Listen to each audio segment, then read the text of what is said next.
2022-এ 2,25,000 মানুষ তাদের Indian citizenship ছেড়ে অন্য দেশে চলে গেছে। 2023-এ অলরেডি অ্যারাউন্ড 87,000 ইন্ডিয়ান্স দেশ ছেড়ে চলে গেছে। 2011 থেকে 2022 পর্যন্ত প্রায় 16 লাখেরও বেশি মানুষ ইন্ডিয়া ছেড়ে অন্য দেশে শিফট করে গেছে, আর যার মধ্যে 2022-এর সংখ্যাটা সব থেকে বেশি। অলসো ইন্ডিয়ার একটা হিউজ পার্সেন্টেজ অফ স্টুডেন্টস দেশের বাইরে পড়াশোনা করতে যায় ইন্ডিয়াতে সুযোগ থাকা সত্ত্বেও। According to a report by 2024, 18 lakh Indian students দেশের বাইরে পড়াশোনা করার জন্য $85 বিলিয়ন খরচ করবে। তাহলে ইন্ডিয়াতে কি কোনো সুযোগ সুবিধা নেই? ইন্ডিয়া থেকে মানুষ সত্যি সত্যি unhappy. And the biggest question is why are Indians leaving India? There are a lot of reasons যে কেন এত মানুষ দেশের বাইরে যাওয়া প্রেফার করছে। তার মধ্যে টপ 8টা রিজনস রয়েছে যেগুলো বাধ্য করছে ইন্ডিয়ানসদের দেশ ছেড়ে চলে যেতে। 1 নম্বর রিজনটা সবথেকে ইম্পর্টেন্ট রিজন হলেও 5th আর 7th রিজনটা সবথেকে বেশি ইন্টারেস্টিং, আর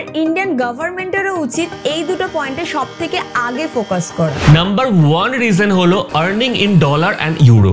সবথেকে বেশি নাম্বার অফ ইন্ডিয়ানস দেশের বাইরে যাচ্ছে বেটার জব অপরচুনিটিস অ্যান্ড বেশি স্যালারির জন্য।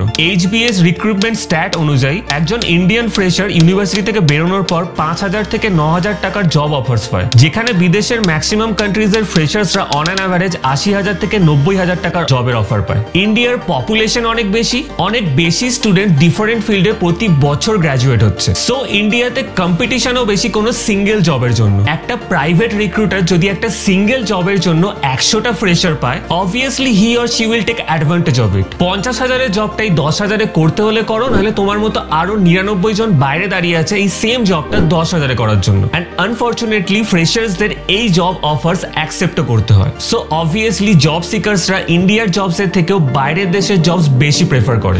সেকেন্ড রিজন হলো বেটার এডুকেশন সিস্টেম। প্রত্যেক বছর প্রচুর ইন্ডিয়ান স্টুডেন্টস দেশের বাইরে পড়াশোনা করতে যায়, এন্ড 2022-এ সব থেকে বেশি স্টুডেন্ট প্রায় 7.7 লাখ স্টুডেন্ট দেশের বাইরে গেছে পড়াশোনা করতে। 2021-এর একটা রিপোর্ট অনুযায়ী 10 লাখেরও বেশি ইন্ডিয়ান স্টুডেন্টসরা প্রায় 85টা কান্ট্রিজে পড়াশোনা করছে, যার মধ্যে Canada, USA, Australia and UK তে সব থেকে বেশি। এন্ড ইন্টারেস্টিংলি ইন্ডিয়ান স্টুডেন্টসদের মধ্যে 2015 থেকে 2021-এ কানাডাতে যাওয়ার টেন্ডেন্সি ট্রিমেন্ডাসলি বেড়ে গেছে, not only because of better studies but for better placements too. যদিও বা একটা স্টুডেন্টের কানাডাতে পড়াশোনা করার খরচ 40 লাখ টাকারও বেশি হতে পারে অ্যাজ অফ 2023, যেখানে সেম ডিগ্রি ইন্ডিয়াতে অনেক কম খরচে করা পসিবল। স্টিল ইন্ডিয়ান স্টুডেন্টসরা এডুকেশন লোন নিচ্ছে এন্ড ফাইন্যান্সিয়াল রিস্কও নিচ্ছে বিদেশে পড়ার জন্য। থার্ড রিজন হলো লাক্সারি। আপনি মানুন কি না মানুন, India is not a country যেখানে আপনি ট্রু লাক্সারিজ অ্যাফোর্ড করার মতো ক্ষমতা রাখলেও আপনি সেটাকে কখনো এক্সপেরিয়েন্স করতে পারবেন না। দ্যাট ইজ ওয়াই ইন্ডিয়ান মিলেনিয়ার্সরা প্রেফার করে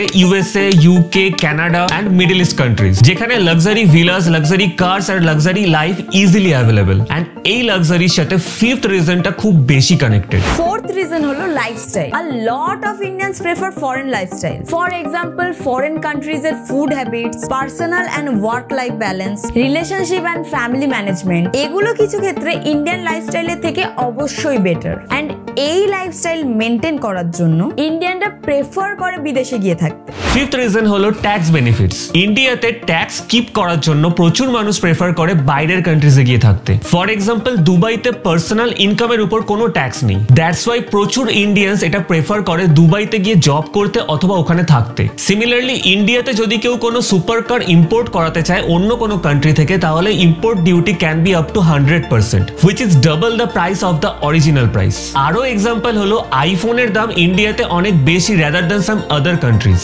এন্ড আমরা সবাই জানি আইফোনের এই মুহূর্তে কত ক্রেজ। সো যারা লাক্সারি লাইফস্টাইল লিড করতে চায় তারা অলওয়েজ প্রেফার করে ট্যাক্স হেভেন কান্ট্রিজে গিয়ে সেটেল হতে। ট্যাক্স হেভেন কান্ট্রিজ মানে হলো যে দেশের ট্যাক্স কালেকশন ইন্ডিয়ার থেকে অনেক কম। এন্ড এরই সাথে 7 নম্বর রিজনটা এই ট্যাক্স বেনিফিটস এর রিজনটাকেই কমপ্লিমেন্ট দেয়, এন্ড খুবই ইম্পর্টেন্ট একটা রিজন। বাট তার আগে আসি সিক্সথ রিজনে। সিক্সথ রিজন হলো বিজনেস ইনফ্রাস্ট্রাকচার। আমরা ইন্ডিয়ানসরা খুব প্রাউড ফিল করি এটা বলে যে গুগলের সিইও সুন্দর পিচাই একজন ইন্ডিয়ান, মাইক্রোসফটের সিইও সত্য নাদেলা একজন ইন্ডিয়ান, অ্যাডোবের সিইও শান্তনু নারায়ণা একজন ইন্ডিয়ান, IBM এর সিইও অরবিন্দ কৃষ্ণা একজন ইন্ডিয়ান, স্টারবাকস এর সিইও লক্ষ্মণ নারাসিংহাম একজন ইন্ডিয়ান এন্ড ব্লা ব্লা ব্লা। আচ্ছা ভেবে দেখুন তো, তারা ইন্ডিয়ান হয়েও কেউ কি ইন্ডিয়াতে থাকে কিংবা ইন্ডিয়াতে ট্যাক্স ফাইল করে বা ইন্ডিয়ান ইকোনমিতে পার্সোনালি বুস্ট করতে কোনো রকম হেল্প করছে? শুনতে খারাপ লাগলেও তারা কিন্তু দেশ ছেড়ে চলে গেছে বেটার অপরচুনিটিজ এর জন্য। আর দেখুন আজ তারা কোথায় পৌঁছে গেছে। একবার ভেবে দেখুন, সুন্দর পিচাই যদি আজ ইন্ডিয়াতে নিজের কেরিয়ার পারসিউ করতেন তাহলে উনি আজকে কোন কোম্পানির সিইও হতেন? অ্যান্সারটা হলো কোনো কোম্পানিরই না। ইন্ডিয়াতে মোস্ট অফ দ্য কোম্পানিজদের নাম বিজনেস ওনারদের ফ্যামিলিদের সারনেম দিয়ে register. For example Tata, Adani, Godrej, Aditya Birla group, Bajaj, Mahindra, Oberoi, Mittal, Goenka and এরকম আরো অনেক এক্সাম্পল রয়েছে ফ্যামিলি বিজনেসের নামে। এন্ড ফ্যামিলি বিজনেস নেমের সাথে টপ অফ দ্য কোম্পানি কোনো ফ্যামিলি মেম্বারই হয়। আর ইন্ডিয়াতে ম্যাক্সিমাম বিজনেসের ক্ষেত্রে এই নেপোটিজমটা দেখা যায়, যেখানে সিইওর ছেলে বা মেয়ে নেক্সট সিইও হয়, সে যোগ্য হোক কি না হোক। ফরেন কোম্পানিজে অন্য কান্ট্রির সিটিজেনও হেড অফ দ্য কোম্পানি হতে পারে, বাট ইন্ডিয়াতে এটা খুবই রেয়ার। দ্যাটস ওয়াই এরকম bad business infrastructure and better opportunities এর জন্য ব্রাইট আইটি স্টুডেন্টরা দেশের বাইরে যেতে শুরু করেছে। সেভেন্থ রিজন হলো citizenship benefits and health benefits. One of the most important reasons এটাই যে ইন্ডিয়ান সিটিজেনশিপ ছেড়ে অন্য দেশের সিটিজেনশিপ মানুষ বেশি প্রেফার করে সার্টেন কিছু বেনিফিটস পাওয়ার জন্য। Same goes for health benefits. USA, UK, UAE বা কানাডা এই সমস্ত কান্ট্রিজ এর পাসপোর্ট আপনার কাছে থাকলে আপনি ওয়ার্ল্ডের মোস্ট অফ দ্য কান্ট্রিজে ভিসা অন অ্যারাইভাল পাবেন, সাথে অন্যান্য বেনিফিটসও। অনেক কান্ট্রিজে ফ্রি এডুকেশনের বেনিফিট থাকে তাদের নিজেদের দেশের মানুষের জন্য, সাথে অনেক কান্ট্রিজে ফ্রি হেলথ বেনিফিটসও থাকে। ইন্ডিয়াতে হেলথ কেয়ার সিস্টেম এখনো অবধি প্রপার নয় সমস্ত শ্রেণীর মানুষের জন্য, তাই এত মানুষ প্রেফার করে ইন্ডিয়ান সিটিজেনশিপ ছেড়ে অন্য কান্ট্রির সিটিজেনশিপ নিতে।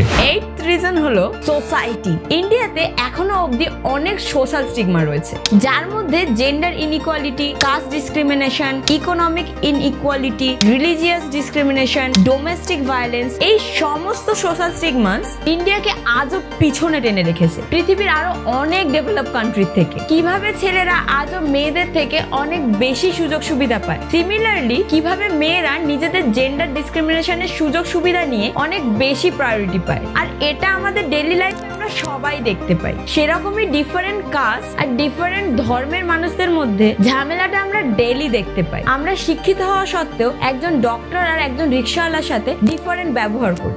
সিমিলারলি আমরা স্টেট ওয়াইজ মানুষদেরও ডিসক্রিমিনেট করি। খুব বাজে শুনতে লাগলেও আমরা বিহার থেকে আসা লোকজনকে বিহারি বলে লেগপুল করি, নর্থ ইস্টের লোকেদের চাইনিজ বলে লেগপুল করি, সাউথ ইন্ডিয়ান অনেক লোককে আফ্রিকান বলে লেগপুল করি। আপনার কি মনে হয় এটা কি কোনো হেলদি সোসাইটির example? That's why a lot of people in India prefer living this country for better social life. কিন্তু এই সবকিছুর পরেও একটা কোশ্চেন তো অবশ্যই আসে, ইন্ডিয়ানসরা দেশ তো ছাড়ছে, বাট তারা কি অ্যাকচুয়ালি সাকসেসফুল এন্ড হ্যাপি দেশ ছাড়ার পর? And the answer is most of them are not. Better salary এর আশায় অন্য দেশে জব করতে যাওয়ার পরেও প্রচুর মানুষ ইন্ডিয়াতে আবার ফিরে আসে, because they fail to calculate যে বাইরে স্যালারি বেশি পাওয়া গেলেও সেখানকার কস্ট অফ লিভিংও বেশি, এন্ড ঘর বা সংসারে সব খরচা মেটানোর পর আলটিমেটলি সেভিংস হিসেবে কিছুই থাকে না। এন্ড যারা সেখানে থেকে জব করতে চায় তাদের ডিসিশন নিতে হয় সেখানে একলা থাকার এবং নিজের ফ্যামিলিকে ইন্ডিয়াতে ছেড়ে যাওয়ার, যাতে কস্ট অফ লিভিং কম হয়। জাস্ট একটু বেশি স্যালারি এর আশায় people need to live without their families. Next point হলো বেটার এডুকেশনের জন্য বিদেশে যাওয়া সত্ত্বেও দেশে ফিরে নিজেদের মন মতো জব স্টুডেন্টরা পায় না। According to a study between 2015 and 2019 বিদেশ থেকে পড়াশোনা করে ফেরত আসার পর মাত্র 22% অফ স্টুডেন্টস জব পেয়েছিল ইন্ডিয়াতে, এন্ড বাকিরা আনএমপ্লয়েডই ছিল। ফরেন ইউনিভার্সিটিজ বা স্টাডিজ কোনো হেল্প করেনি ইন্ডিয়াতে ফেরত এসে কোনো জব সিকিউর করাতে। সোসাইটির বিভিন্ন ডিসক্রিমিনেশন থেকে বাঁচার জন্য ইন্ডিয়ানসরা অন্য কান্ট্রিজে শিফট হলেও আলটিমেটলি তারা সেই স্টিগমা থেকে বেরোতে পারে না। প্রত্যেক বছর আপনি অলমোস্ট শুনেই থাকবেন যে কোনো না কোনো কান্ট্রিতে ইন্ডিয়ান স্টুডেন্টসদের হ্যারাস করা হয়েছে, ইন্ডিয়ান সিটিজেন্সদের go back from our country শুনতে হয়েছে। ইউএসএ তে কত মানুষ রেসিজমের শিকার হয় সেটা কোনো নতুন ব্যাপার নয়, এন্ড ইন্ডিয়ানসদেরও সেখানে রেসিজমের শিকার হতে হয়। আর ইন্ডিয়া ছেড়ে যাওয়া সবথেকে বড় ডিসঅ্যাডভান্টেজ হলো সাপোর্ট সিস্টেম। আজ আপনার বাড়িতে যদি কোনো এমার্জেন্সি হয়, আপনার আশেপাশের সমস্ত প্রতিবেশী আপনার পাশে এসে দাঁড়াবে, বাট আপনি এই সাপোর্টটা বিদেশে পাবেন না। ইউএসএ, ইউকে লাইফস্টাইল লিড করতে গিয়ে মানুষ নিজের ফ্যামিলি থেকে আলাদা হয়ে গিয়ে থাকে, যেখানে ইন্ডিয়াতে নিজের ফ্যামিলির লোকজন একসাথেই থাকে। ব্যাপারটা এরকম একদমই নয় যে ইন্ডিয়ানসরা দেশ ছেড়ে চলে গিয়ে তারা খুব হ্যাপি বা সাকসেসফুল। ম্যাক্সিমাম মানুষই এই সাকসেসফুল লাইফস্টাইল অ্যাচিভ করতে পারে না। ইন্ডিয়াতে থেকেই অ্যাজ অ্যান ইন্ডিয়ান সিটিজেন আমরা নিজেদের দেশকে এগিয়ে নিয়ে গেলে, আমাদের নিজেদের দেশে ট্যাক্স ভরলে, আমাদের দেশেই নতুন ইন্ডাস্ট্রিজ তৈরি করলে আমাদেরই ইকোনমি বুস্ট হবে এন্ড আমাদের জেনারেশনের সাথে আমাদের ফিউচার জেনারেশনও তাতে বেনিফিটেড হবে। ইন্ডিয়ান গভর্নমেন্টের তরফ থেকে ইন্ডিয়ান এডুকেশন সিস্টেমকে বেটার করতে হবে, এডুকেশন পলিসিকে বেটার করতে হবে, বেটার জব অপরচুনিটিস তৈরি করতে হবে, নতুন আইন পাস করতে হবে সোশ্যাল ডিসক্রিমিনেশনকে বন্ধ করতে। সাথে অ্যাজ ইন্ডিয়ান সিটিজেন আমাদেরও সচেতন হতে হবে, প্রত্যেকটা মানুষকে তার যোগ্য সম্মান দিতে হবে। নিজের লাইফস্টাইল বেটার করতে গিয়ে নিজের ফ্যামিলির সাথেই আলাদা হয়ে যাওয়াটা কোনো ওয়াইজ চয়েস নয়, এটা বুঝতে হবে। তবে আমরা কি বেটার অপরচুনিটিস পেলে সেটাকে বাদ দিয়ে ইন্ডিয়াতেই পড়ে থাকবো, নিজের ভালোটা দেখবো না? সেটাও অবশ্যই দেখতে হবে। বাট আলটিমেটলি কোয়েশ্চেনটা হলো, হোয়াট ইজ ইউর প্রায়োরিটি? ইন্ডিয়াতে থেকেও সাকসেসফুল হওয়া যায়, ভালো লাইফস্টাইলও লিড করা যায়। আপনি কি দেশের বাইরে গিয়ে অন্য দেশের ইকোনমিকে বুস্ট করবেন, নাকি আপনি একটু সেলফলেসলি ভাবনা চিন্তা করে নিজের দেশে থেকেই নিজের দেশের ইকোনমিকে বুস্ট করবেন অ্যান্ড ইন্ডিয়াকে গ্রো করানোর চেষ্টা করবেন? The choice is yours. Indian education সিস্টেমের ফ্লস জানতে ডান দিকের ভিডিওটা ক্লিক করুন। অ্যান্ড ইন্ডিয়া কেন চন্দ্রয়ান 3 লঞ্চ করে আবারও চাঁদে যেতে চাইছে সেটা নিয়ে জানতে বাম দিকের ভিডিওটা ট্যাগ করুন। আর এরকম ভিডিওস পেতে আমাদের চ্যানেল সাবস্ক্রাইব করুন। And share this video with your close ones to help us reach more people and help others to get a bigger view of India.